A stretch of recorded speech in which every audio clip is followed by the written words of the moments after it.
Ngày thứ 5 của cuộc diễn tập Hải quân đa phương Komodo lần thứ 5 do Hải quân Indonesia chủ trì. Ngày hôm nay thì các lực lượng diễn tập trên bản đồ. Vietnam diam-diam membuat langkah yang menarik perhatian kawasan. Bukan dengan kapal perang besar, bukan dengan destroyer atau kapal induk, tetapi dengan sesuatu yang jauh lebih realistis. Kapal cepat rudal buatan dalam negeri. Yang mengejutkan, desainnya sekilas terasa sangat familiar.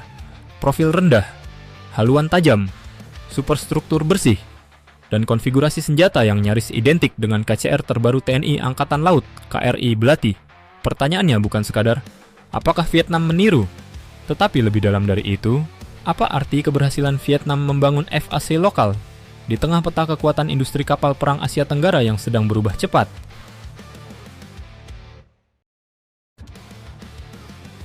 Fast Attack Craft, lokal Vietnam, bukan sekadar kapal kecil.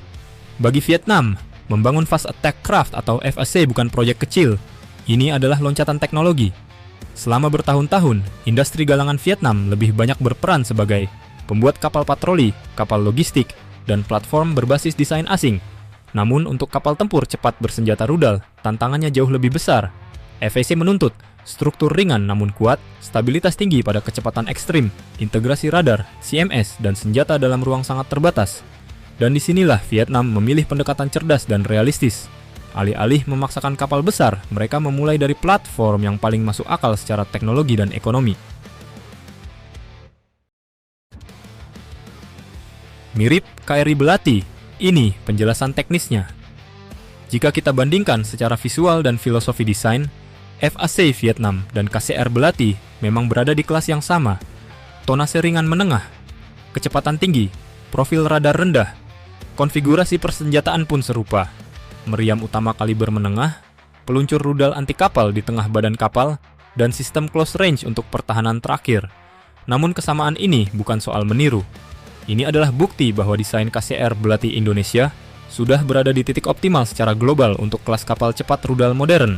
Ketika Vietnam memilih desain serupa, itu berarti Indonesia sudah lebih dulu sampai di sana.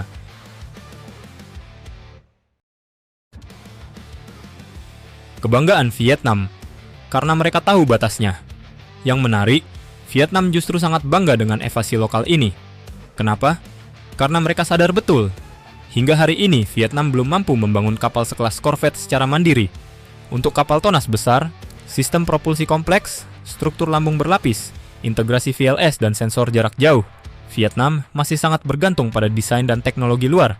Maka FAC ini bukan simbol kekuatan mutlak, melainkan simbol kemajuan industri.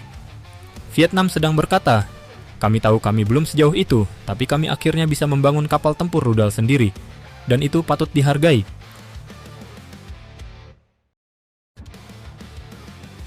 Kontras tajam, Asia Tenggara sedang berlari. Sementara Vietnam merayakan FAC lokal, negara-negara ASEAN lain sudah berlari di level berbeda. Singapura, misalnya, baru saja meluncurkan kapal tempur besar kelas MR Seba Victory. Platform multi-role dengan kemampuan area warfare, dirancang untuk operasi gabungan dan dominasi Laut Biru. Malaysia, yang sempat terpuruk, kini mulai memasang sistem senjata pada LMS Maharaja Lelak Class. Setelah proyek mangkrak lebih dari 11 tahun, lambat tapi akhirnya bergerak. Dan kemudian, ada Indonesia. Fregat Merah Putih, level yang berbeda. Indonesia saat ini tidak lagi bermain di kelas FAX saja.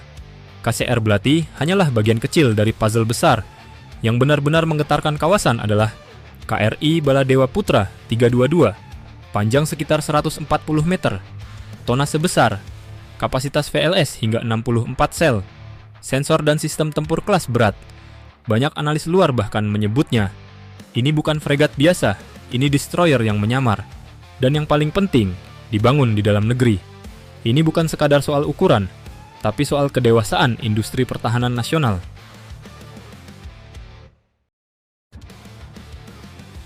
Makna strategis. Siapa sudah sampai, siapa baru mulai.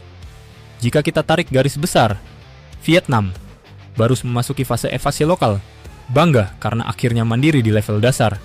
Indonesia sudah menutup fase itu bertahun lalu. Kini melompat ke fregat berat dan kapal kombatan utama. Ini menunjukkan satu hal penting.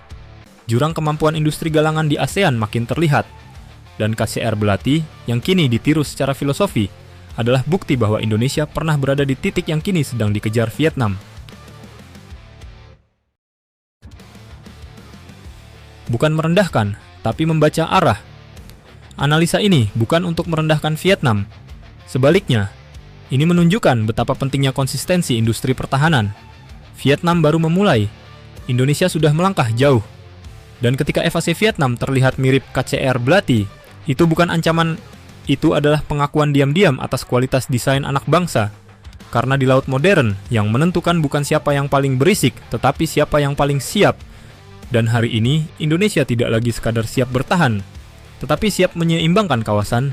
Terima kasih telah menonton. Jika ada analisa atau data kami yang keliru, silahkan sampaikan di kolom komentar.